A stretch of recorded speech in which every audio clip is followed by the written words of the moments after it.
લખતર ગામના પૌઢ યુવાનોને પોતાની યુવાનીમાં બાળપણની યાદ તાજી થઈ ગઈ હતી. લખતર બુટ માતાજીના મંદિર પાસે આશરે 35 વર્ષ પહેલાં બુટ ભવાની મંડળ દ્વારા નવરાત્રિ દરમિયાન ભવાઈનું આયોજન કરવામાં આવ્યું હતું. જી હા, તે સમયે ટીવી મોબાઈલનું અસ્તિત્વ ન હતું ને આથી નાના બાળકથી સિનિયર સિટીઝન ગરબીમાં ગરબા ગાવાને બદલે ઘરેથી ભવાઈ જોવા માટે આસન અથવા છણિયાના કોથળા લઈ ભવાઈ જોવા આવતા. આજે વર્ષો પછી આ જગ્યાએ મૂળ બાવળાના રામા ભવાઈ મંડળ દ્વારા રામદેવ પીરની ભવાઈના આખ્યાનનું આયોજન કરવામાં આવ્યું હતું. મૂળ બાવળાનું રામા ભવાઈ મંડળ છેલ્લા 20 વર્ષથી ભવાઈ રમી સેવાકીય પ્રવૃત્તિ કરી રહ્યું છે.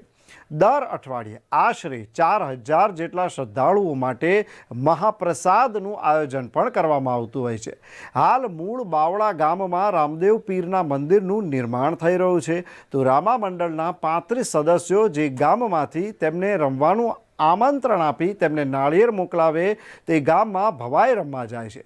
બુટ ભવાની માતાજીના પટાંગણમાં આજે ભવાઈનું આયોજન કરવામાં આવતા લખતર ગામના યુવાનો પૌઢ વ્યક્તિઓને અતીતની યાદ તાજી થઈ ગઈ હતી. લખતર ગામના લોકો મોટી સંખ્યામાં રામા ભવાઈ મંડળ દ્વારા રમવામાં આવતા રામાપીરના ભવાઈ આખ્યાન જોવા બુટ ભવાની માતાજીના મંદિરના પટાંગણમાં પહોંચ્યા હતા.